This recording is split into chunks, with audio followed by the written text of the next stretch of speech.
Hello guys, ഞാൻ നിങ്ങളുടെ സ്വന്തം കാർത്തിക്. വളരെ നാളുകൾക്ക് ശേഷമാണ് നമ്മൾ തമ്മിൽ കാണുന്നത്. പല പല പ്രശ്നങ്ങളുള്ളതുകൊണ്ട് എനിക്ക് സിനിമയുടെ ട്രെയിലർ ഇടാൻ, റിവ്യൂസ് ഇടാൻ എനിക്ക് സാധിച്ചിരുന്നില്ല. പക്ഷേ ഇന്ന് ഞാൻ നിങ്ങൾക്ക് മുമ്പിൽ മധുര രാജ എന്ന സിനിമയുടെ ട്രെയിലറിൻ്റെ റിവ്യൂ ആയിട്ടാണ് ഞാൻ വരുന്നത്. മലയാളക്കര ആകമാനം കാത്തിരിക്കുന്ന ഒരു പടമാണ് മധുര രാജ എന്ന് പറയുന്നത്. അത്രമേൽ ഹൈപ്പും എക്സ്പെക്ടേഷനും നിറഞ്ഞു നിൽക്കുന്ന ഒരു പടം തന്നെയാണ് മധുര രാജ. പുലിമുരുകന് ശേഷം വൈശാഖ് ചെയ്യുന്ന മറ്റൊരു ആക്ഷൻ പടമാണ് മധുര രാജ. മമ്മൂക്കയിൽ നിന്ന് വളരെയധികം എക്സ്പെക്റ്റേഷൻ മമ്മൂക്ക ഫാൻസ് ചെയ്യുന്നുണ്ട് ഈ പടത്തിൽ നിന്ന്. ഈ പടത്തിൻ്റെ കാസ്റ്റ് ആൻഡ് ക്രൂസിനെ പറ്റി നമുക്ക് ഇപ്പോൾ സംസാരിക്കാം. ഓഫ് കോഴ്സ് ഇതിൻ്റെ ഡയറക്ടർ വൈശാഖാണ്. അതുപോലെ ഇതിൻ്റെ പ്രൊഡ്യൂസർ എന്ന് പറയുന്നത് നെൽസൺ ഐപ്പാണ്. ഇതിൻ്റെ മ്യൂസിക്കും BGM ബാക്ക്ഗ്രൗണ്ടും കൈകാര്യം ചെയ്തിരിക്കുന്നത് ഗോപി സുന്ദർ. അതുപോലെ തന്നെ ഇതിൻ്റെ ആക്ഷൻ രംഗങ്ങൾ സംഘടനം കോറിയോഗ്രാഫ് ചെയ്തിരിക്കുന്നത് സാക്ഷാൽ പീറ്റർ ഹെയ്ൻ തന്നെയാണ്. പുലിമുരുകന് ശേഷം എന്ത് സർപ്രൈസാണ് പീറ്റർ ഹെയ്ൻ ഒരുക്കിയിരിക്കുന്നത് നമുക്ക് ആകാംക്ഷയോടുകൂടി കാത്തിരിക്കാം. അതുപോലെ ഇതിൻ്റെ എഡിറ്റിംഗ് കൈകാര്യം ചെയ്തിരിക്കുന്നത് ടേക്ക് ഓഫിൻ്റെ സംവിധായകനായ മഹേഷ് നാരായണൻ, അതുപോലെ സുനിൽ എസ് പിള്ളയും. അതുപോലെ തന്നെ ഇതിൻ്റെ ഇതിൻ്റെ ക്യാമറ കൈകാര്യം ചെയ്തിരിക്കുന്നത് ഷാജി കുമാറാണ്. ആദ്യം ഈ ട്രെയിലർ കണ്ടപ്പോൾ എനിക്ക് തോന്നിയത് പുലിമുരുകൻ 2 ആണെന്ന് എനിക്ക് തോന്നി. പക്ഷേ നമുക്ക് 2-3 തവണ ഇരുന്ന് കാണുകയാണെങ്കിൽ നമുക്ക് മനസ്സിലാകും രണ്ട് കഥയും പശ്ചാത്തലവും ഒക്കെയാണ്. അത് നല്ല രീതിയിൽ തന്നെയാണ് ഈ ട്രെയിലർ വൈശാഖ് പുറത്തുവിട്ടിരിക്കുന്നത്. പുലിമുരുകനിലുള്ള സെയിം ക്രൂ തന്നെയാണ് അദ്ദേഹം ഈ പടത്തിൽ ഉപയോഗിച്ചിരിക്കുന്നത്. പക്ഷേ അദ്ദേഹത്തിൻ്റെ വിജയ ഫോർമുല ഇതായിരിക്കാം.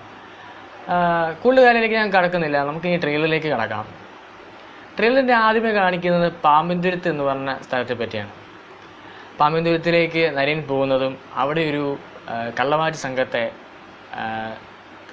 പിടിക്കാൻ പോകുന്നതാണ് കഥയുടെ ആദ്യത്തെ ട്രെയിലറിൽ കാണിക്കുന്നത്. അതിന് മെയിൻ വില്ലൻ നമുക്ക് ട്രെയിലർ ശരിക്കും പരിശോധിച്ച് കഴിഞ്ഞാൽ മനസ്സിലാക്കാൻ ജഗപതി ബാബു തന്നെയാണ്. ജഗപതി ബാബുവിന് മുമ്പിൽ നരയൻ മുട്ടുമെടുക്കുന്നതാണ് ആദ്യത്തെ സീക്വൻസ് കാണിക്കുന്നത്. തൊട്ടടുത്ത സീക്വൻസ് വിജയരാഘവനെ കാണിക്കുന്നുണ്ട്. അതിനടുത്ത സീക്വൻസിൽ നെടുമുടി വേണുവിനെ ചവിട്ടി വയ്ക്കുന്നതാണ് കാണുന്നത്. അടുത്ത സീക്വൻസിൽ പാമ്പിൻതുരുത്ത് മണ്ഡലത്തിൽ ജഗപതി ബാബു സ്ഥാനാർത്ഥിയായിട്ട് നിൽക്കുന്നതാണ് കാണാൻ സാധിക്കുന്നത്. അത് ആ നാട്ടിൽ ഒരു പ്രക്ഷോഭം തന്നെ ഉണ്ടാക്കുന്നത് കാണാൻ നമുക്ക് സാധിക്കും. ജഗപതി ബാബുവിൻ്റെ മീറ്റിങ്ങിൽ ഒരു വലിയൊരു സമ്മേളനത്തിൽ വളരെ വലിയൊരു പ്രക്ഷോഭം നടക്കുന്നതായിട്ട് നമുക്ക് കാണാൻ സാധിക്കും. അതൊരു പക്ഷേ എനിക്ക് തോന്നുന്നു ഒരു വാറ്റുചാരായത്തിനെതിരെ ജനങ്ങൾ, അല്ലെങ്കിൽ ഒരു വാറ്റുചാരായ മാഫിയ അധികാരത്തിൽ വന്നു കഴിഞ്ഞാൽ ഉണ്ടാകുന്ന വിപത്തുകൾ എന്തൊക്കെയാണെന്ന് ജനങ്ങൾക്ക് മനസ്സിലായി, അല്ലെങ്കിൽ അവർക്ക് ആ പാമ്പിൻതുരുത്തിലെ ജനങ്ങൾ ഇവരാൽ അനുഭവിക്കുന്ന ബുദ്ധിമുട്ടുകൾക്കെതിരെ ജനങ്ങൾ നടത്തുന്ന ഒരു പ്രക്ഷോഭമായിരിക്കാം ഇതിൻ്റെ അകത്ത് കാണിക്കുന്നത്. അതിൻ്റെ അകത്ത് പോക്കിരി രാജയിൽ നെടുമുടി വേണു മമ്മൂക്കയ്ക്ക് ഉപയോഗിക്കുന്ന സെയിം ഇൻട്രോ തന്നെയാണ് ഇതിൻ്റെ അകത്തും. ഡയലോഗ് തന്നെയാണ്, അവൻ വരും, എൻ്റെ മകൻ വരും, ആ ഒരു ഡയലോഗ് തന്നെയാണ് അദ്ദേഹം ഇതിനകത്തും പറയുന്നത്. ഈ ഫൈറ്റിനിടയ്ക്ക്, പ്രക്ഷോഭത്തിനിടയ്ക്ക് ഒരു മാസ് പഞ്ച് എൻട്രി തന്നെയാണ് മമ്മൂക്കയ്ക്ക്. ഇതായിരിക്കും മമ്മൂക്കയുടെ ഒരു ഇൻട്രോ എന്ന് എനിക്ക് ഈ ഒരു ട്രെയിലർ കണ്ടപ്പോൾ എനിക്ക് തോന്നി. പഞ്ച് ഇൻട്രോ തന്നെയാണെന്ന് പറയാം. തൊട്ടടുത്ത സീക്വൻസ് തന്നെ മമ്മൂക്കയുടെ ഒരു കിടിലൻ ഫൈറ്റ് സീൻ നമുക്ക് കാണാൻ സാധിക്കും. അതുപോലെ ഇതിൻ്റെ മറ്റ് കാസ്റ്റിലേക്കും നമുക്ക് കാണുന്നതല്ല.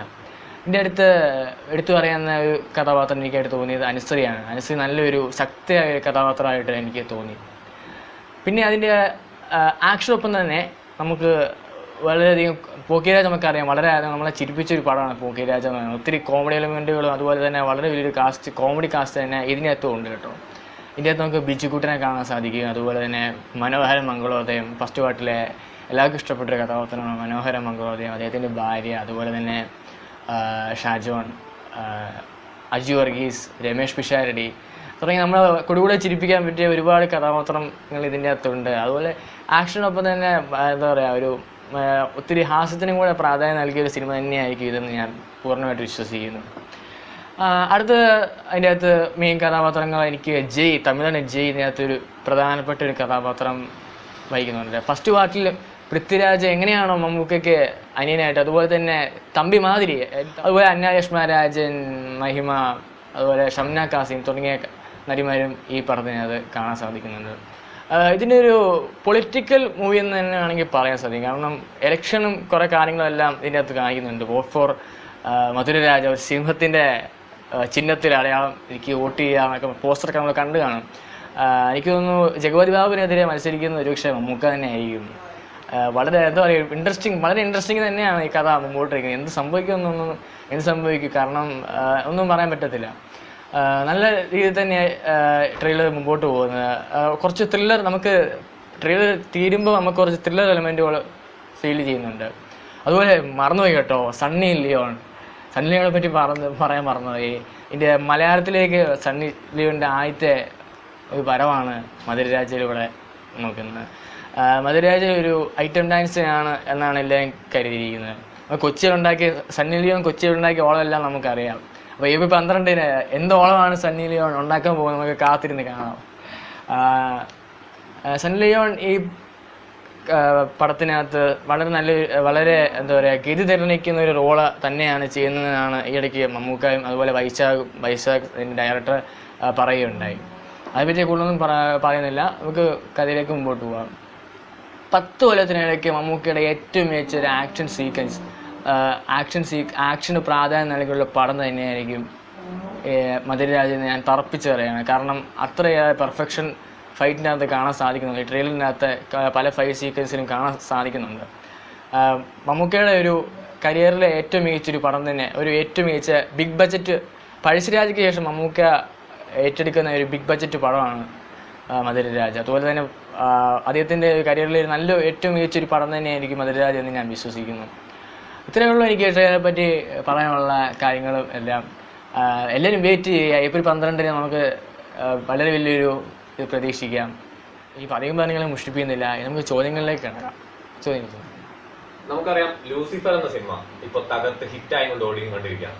അപ്പൊ ഇതിന്റെ ഇടയിലാണ് മധുരരാജ വരാൻ പോകുന്നത്. ഇപ്പം മോഹൻലാൽ ഫാൻസ് അവകാശപ്പെടുന്നത് ലൂസിഫർ മധുരരാജനെ തടയും എന്നാണ്. അതേപോലെ മമ്മൂട്ടി ഫാൻസ് അവകാശപ്പെടുന്നത് മധുരരാജ ഇറങ്ങുന്നതോടെ ലൂസിഫർ ഇല്ലാതെയാവുന്നതാണ്. എന്താണ് താങ്കൾക്ക് ഇതിനെ കുറിച്ച് പറയാനുള്ളത്? ലൂസിഫർ ഇനി തടയാനൊന്നും പറ്റുന്നില്ല. ലൂസിഫർ മലയാളത്തിലെ ഏറ്റവും വലിയ ഇൻഡസ്ട്രിയൽ ഹിറ്റുകളിൽ ഒന്നായി മാറിക്കഴിഞ്ഞിരിക്കുന്നു. 8 ദിവസം കൊണ്ട് 100 കോടി ക്ലബിൽ ഇടം പിടിക്കുക എന്ന് പറയുന്നത് വളരെ വലിയൊരു കാര്യം തന്നെയാണ്. അത് പടത്തിന് അർഹനായി ഇന്ന് ആ പടം 100 കോടി ക്ലബിൽ ഇടം നേടിയിരിക്കുകയാണ്. എന്തായാലും പുലിപുരൻ റെക്കോർഡ് ലൂസിഫർ എന്തായാലും വെട്ടിക്കും.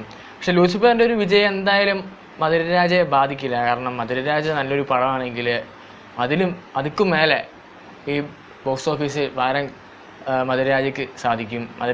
അതുപോലെ തന്നെ ലൂസിഫർ എന്ന് പറയുന്നത് ഒരു ഫാൻ ബോയ് എങ്ങനെ അദ്ദേഹത്തിൻ്റെ ഫാനിനെ കാണണമെന്ന് പ്രത്യാശിച്ച് എടുത്ത ഒരു പടമാണ്. പൃഥ്വിരാജ് സുകുമാരൻ എങ്ങനെ മോഹൻലാലിനെ കാണണം ആ രീതിയിലാണ് അദ്ദേഹം ഈ പടം എടുത്തിരിക്കുന്നത്. ഒരു മാസ് ത്രില്ലറാണ് ലൂസിഫർ എന്ന് പറയുന്നത്. പക്ഷേ മധുരരാജ എന്ന് പറയുന്നത് പ്യുവർലി കൊമേഴ്ഷ്യൽ എൻ്റർടൈൻമെൻറ്റ്. രണ്ട് ജോണർ ഓഫ് പടമാണ്. അപ്പം രണ്ടും വ്യത്യസ്ത അനുഭവമാണ് പ്രേക്ഷകനെ സമ്മാനിക്കുന്നത്. രണ്ടും വലിയ ഒരു ചരിത്ര ഹിറ്റായി മാറട്ടെ എന്ന് നമുക്ക് പ്രത്യേകിച്ച്. കാരണം ഈ 2 പടങ്ങളുടെ ഹിറ്റ് എന്ന് പറയുന്നത് നമ്മുടെ സൗത്ത് ഇന്ത്യൻ ഇൻഡസ്ട്രി തന്നെ എന്താ പറയുക വലിയൊരു ചൂട് മാറ്റം മലയാള സിനിമയ്ക്ക് കൊണ്ടുവരാൻ സാധിക്കും. തമിഴ് സിനിമ ഹിറ്റാകുന്ന പോലെ മലയാളത്തിലും ഹിറ്റുകൾ നമുക്ക് സാധിക്കുമെന്ന് ഈ 2 പടത്തിനും കാണിക്കാൻ സാധിക്കുമെന്ന് തന്നെയാണ് ഞാൻ വിശ്വസിക്കുന്നത്. അടുത്തതായിട്ട് ഈ പടത്തിൽ നമുക്കറിയാം പൃഥ്വിരാജ് ഇല്ല, അതുപോലെ തന്നെ സുരാജ് വെഞ്ഞാറുമൂടില്ല. അപ്പൊ അദ്ദേഹം ഫസ്റ്റ് പാർട്ടിൽ നമുക്കറിയാം നല്ല ഒരുപാട് നമ്മള് ചിരിപ്പിച്ച ഒരു കഥാപാത്രമായിരുന്നു ഇടിവെട്ട് സുഗുണൻ. ശരിയാണ്. ഈ പടത്തിന് പൃഥ്വിരാജിന്റെ ഒരു അഭാവം തീർച്ചയായിട്ടും നമുക്ക് ഫീൽ ചെയ്യുന്നുണ്ട്. ജയിക്കത് നേരത്തെ സാധിക്കുമെന്ന് നമുക്ക് നോക്കാം. അതുപോലെ തന്നെ ശ്രേയാശരനെ നമ്മൾ വിട്ടുപോയി. ശ്രേയാശരൻ നല്ല ബ്യൂട്ടി, നല്ല അഭിനയമാണ്. അവരുമില്ല. അതുപോലെ ഇടിവെട്ട് സുഗുണൻ തീർച്ചയായിട്ടും വളരെയേറെ നമ്മളെ തിയേറ്ററിൽ പോയി കുടുകൂടെ ചിരിപ്പിച്ച ഒരു കഥാപാത്രമാണ് ഇടിവെട്ട് സുഗുണൻ എന്ന് പറയുന്നത്. വളരെയധികം മിസ് ചെയ്യുന്നുണ്ട് ഈ കഥാപാത്രങ്ങളെ. എങ്കിലും അതൊന്നും ഈ പടത്തെ ബാധിക്കില്ല നമുക്ക് കരുതാം. ഒരു ഡയലോഗ് വേണം നമുക്ക് നിർത്തിയാലോ. രാജ സൊല്ലരുതാ ചെയ്വത് മട്ടും താ സൊല്ലുക. ഇങ്ങനെ വിലയേറിയ അഭിപ്രായങ്ങളും കമൻസുകളും ക്ഷണിച്ചുകൊള്ളുന്നു. നിങ്ങൾക്ക് ഏതെങ്കിലും സിനിമയുടെ റിവ്യൂ ആവശ്യമുണ്ടെങ്കിൽ താഴെ ചൂടെ കമൻറ്റ് ചെയ്യുകയാണെങ്കിൽ ഞങ്ങൾ കഴിവിൻ്റെ പരമാവധി ഞങ്ങൾ ചെയ്തു തരുന്നതാണ്. അതുപോലെ നിങ്ങളുടെ ചാനൽ ഇഷ്ടപ്പെട്ടെങ്കിൽ ലൈക്ക് ചെയ്യുക, സബ്സ്ക്രൈബ് ചെയ്യുക, ഷെയർ ചെയ്യുക. അതുവരെ സൈനിങ് ഔട്ട്. Thank you.